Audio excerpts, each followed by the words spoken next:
Halo teman-teman, balik lagi sama gue Rian Haryanto. Kali ini gue akan ngasih tahu bagaimana tips dan triknya teman-teman dalam membangun sebuah audio mobil untuk teman-teman yang baru mau nyoba nih nge-upgrade mobilnya teman-teman semua.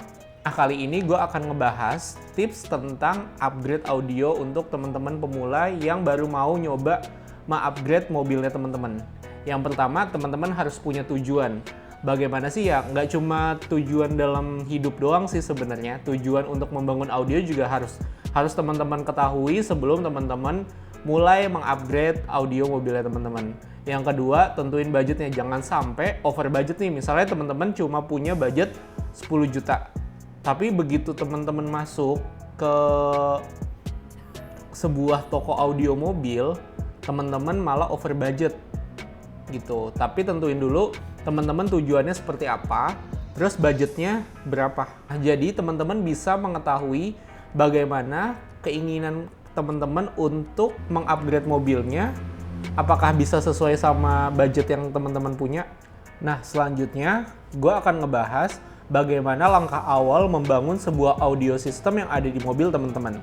Yang pertama, teman-teman harus tahu nih, apakah teman-teman harus mengganti speakernya. Yang kedua, apakah teman-teman harus mengganti head unitnya? Yang ketiga, apakah teman-teman perlu menambahkan yang namanya prosesor? Yang keempat, apakah teman-teman harus menambahkan power amplifier di mobil teman-teman? Nah, jadi keempat komponen ini sebenarnya semuanya saling terhubung satu sama lain. Tetapi teman-teman harus memperhatikan kebutuhan teman-teman itu seperti apa. Yang pertama, mengganti speaker. Tentunya teman-teman pasti tahu juga kan, kalau misalnya di mobil itu pasti udah terpasang head unit standar dengan speaker standar. Kalau misalnya kalian mau mengupgrade suara audio system yang ada di mobil kalian mesti tahu dulu nih, apakah speaker standarnya itu sesuai sama head unit standar yang ada di mobil kalian. Rata-rata untuk speaker yang ada di mobil Indonesia, mid bass-nya itu berukuran kurang lebih 6 inch.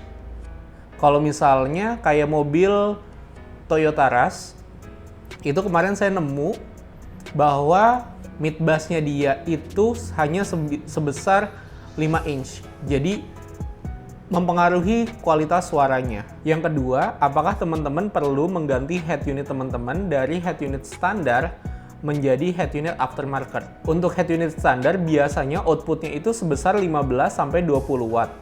Kalau misalnya teman-teman mengganti dengan head unit aftermarket, entah itu yang branded atau yang itu Android based, itu biasanya rata-rata outputnya itu mencapai 40 watt. Jadi emang dua kali lebih besar dibanding head unit standar. Nah, di sini saya mengibaratkan kalau misalnya head unit itu adalah otaknya si mobil. Jadi kalian mesti tahu juga nih, apakah tadi yang pertama kalian harus mengganti speakernya atau kalian harus mengganti head unitnya. Yang ketiga, memasang prosesor. Nah, fungsinya prosesor di sini adalah untuk mendetailkan suara. Jadi ketika misalnya teman-teman udah ngerasa suaranya itu udah oke, tapi kurang detail, teman-teman perlu menambahkan prosesor. Yang keempat, menambah power amplifier. Kalau misalnya di mobil teman-teman ini sudah terpasang speaker, head unit, dan prosesor, dan teman-teman mau untuk menambahkan suara bassnya, pasti teman-teman akan menggunakan subwoofer. Nah, tadi hubungannya power amplifier itu dengan subwoofer adalah power amplifier ini akan mengangkat subwoofer pasif. Jadi subwoofer ini juga terbagi menjadi dua nih. Yang pertama, subwoofer aktif, dia udah built-in power. Biasanya kita nyebutnya itu subwoofer kolong jok, karena emang letaknya tuh ada di kolong jok. Yang kedua, subwoofer pasif. Subwoofer pasif ini nggak bisa bunyi kalau misalnya nggak ditambahin power amplifier. Nah, power amplifier itu sendiri tidak semerta-merta teman-teman boleh pakai ketika teman-teman ingin menambahkan daya di speaker bawaan mobil. Kenapa? Karena bisa overpower. Ketika sudah overpower, misalnya powernya itu katakanlah power monoblock 1000 watt. Tapi ternyata si speaker teman-teman itu masih speaker standar. Yang mana speaker standar ini sudah didesain sama si pabrikannya dengan head unit standarnya mereka untuk tetap sama. Maksudnya tuh antara head unit dengan speakernya itu pasti sudah didesain sama pabrikannya kalau misalnya itu powernya cukup atau kebutuhan lain-lainnya juga pas. Kalau misalnya teman-teman langsung kayak, gue mau nambahin daya nih, gue mau nambahin power amplifier untuk ngangkat speaker gue langsung ngasih lah 1000 watt. Itu nggak bisa. Bukannya nggak bisa, tapi akan menimbulkan suara keras di speaker teman-teman. Jadi ketika misalnya teman-teman menggunakan power amplifier, teman-teman harus paham juga bagaimana kebutuhannya dan untuk apa power amplifier tersebut digunakan.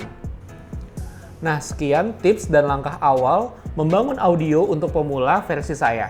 Kalau misalnya teman-teman mau untuk mengeksplor lagi, teman-teman bisa menghubungi saya via DM atau komen di bawah video YouTube ini. Sampai jumpa di video berikutnya. Terima kasih.